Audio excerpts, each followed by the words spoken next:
Des emprunts toxiques au menu de la métropole aujourd'hui. La grève des contrôleurs aériens a occasionné des retards et des annulations de vols à Saint-Exupéry. Enfin, l'OL victorieux 2-0 face à Nantes samedi. Depuis cet après-midi, les élus de la métropole doivent se prononcer sur l'épineuse question des emprunts toxiques contractés par le Conseil général. Depuis la fusion des collectivités, la métropole a hérité d'une dette de plus de 133 millions d'euros. Principal problème, les taux d'intérêt qui ne cessent de s'envoler.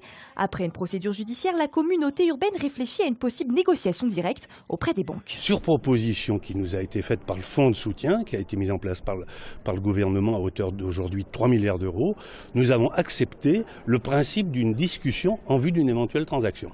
Nous discutons notamment avec les successeurs d'Dexia et avec le fonds de soutien, mais tant que nous discutons, les procédures se poursuivent. Ces procédures ne s'arrêteront que si nous avons un accord définitif. Une stratégie défendue également par l'opposition qui souhaite que cette dette soit au plus vite remboursée. L'enjeu, le risque de ces emprunts structurés, c'est évidemment le fait qu'ils peuvent coûter très vite, très très cher, quand la parité, notamment euro-franc suisse, est dépassée. Donc ça, il faut limiter au maximum ce risque. Le seul moyen de le limiter dans l'intérêt de la métropole et de ses contribuables, c'est de négocier au mieux de ses intérêts. Après, il faut faire confiance, en tous les cas au moins en l'État, au service, dans la négociation, et nous verrons bien ce qui nous sera proposé. Sauf surprise, Gérard Collomb devrait donc obtenir l'autorisation des élus de négocier en direct avec les banques.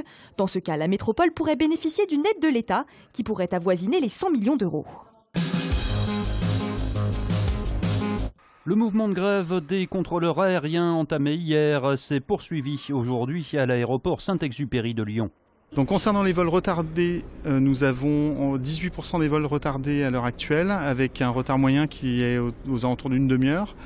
Et puis pour les vols annulés, donc qui ont été annulés en amont par les compagnies, on est à 44 vols annulés, soit 14% du trafic. Pour la journée de demain, le préavis de grève va être levé à compter de 6 heures demain matin. Donc on va retrouver un trafic normal à compter de 6 heures demain matin. Rappelons que cette grève des contrôleurs aériens a été déclenchée en raison d'une réduction d'effectifs. Une palissade de chantier entoure désormais la fontaine Bartholdi au Terreau. Les travaux de restauration vont commencer, ils dureront 18 mois. La fontaine attaquée par la corrosion et qui a tendance à s'affaisser sera démontée et transportée dans des ateliers spécialisés. Les Lyonnais pourront observer les différentes étapes grâce à une ouverture dans la paroi.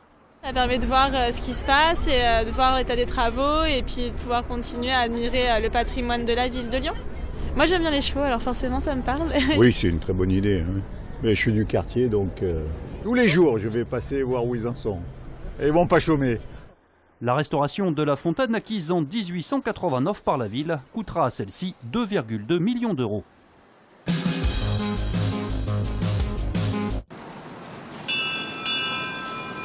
Avec le printemps, c'est le retour du Vaporetto. La navette fluviale sur la Saône qui relie Saint-Paul à la Confluence vient de reprendre du service ce week-end après une pause hivernale. D'une part, la navigation est plus compliquée, on a les problèmes de crue et puis faut faire de l'entretien sur le bateau parce qu'il tourne quand même 12 heures par jour quasiment. Donc on n'a pas le temps de s'occuper des peintures, de tout ça. Donc on le fait durant l'hivernage.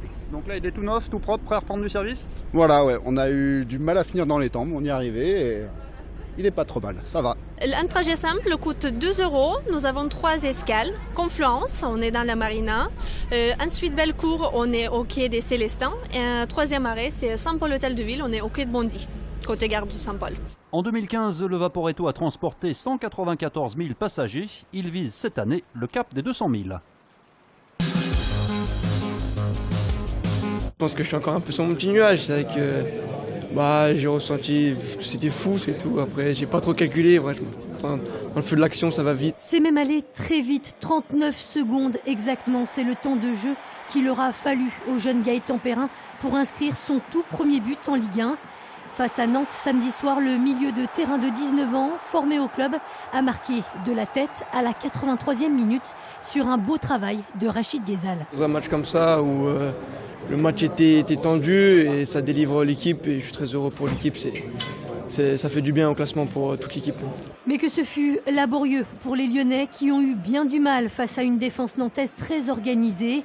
Après ce but de la délivrance du jeune Perrin, Alexandre Lacazette, lui, va définitivement rassurer les Lyonnais en marquant sur pénalty dans les arrêts de jeu. 2-0, score final, une victoire arrachée de haute lutte. On savait que contre cette équipe, ça allait être très très difficile puisqu'elle n'avait perdu qu'un seul de ses 14 derniers matchs, elle était très costaud à l'extérieur, c'est une des meilleures défenses à l'extérieur. Le coach nous avait prévenu que c'était que ça pouvait jouer en fin de match, il a eu raison, donc il faut l'écouter plus souvent. Au classement, l'OL est 4e à 1 point de Nice.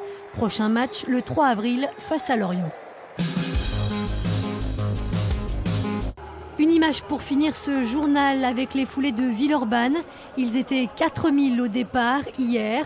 Et pour cette 25e édition, un semi-marathon était organisé pour la toute première fois. 500 coureurs étaient inscrits. L'histoire retiendra que c'est le Belgardien Rémi Voisin qui a remporté la course.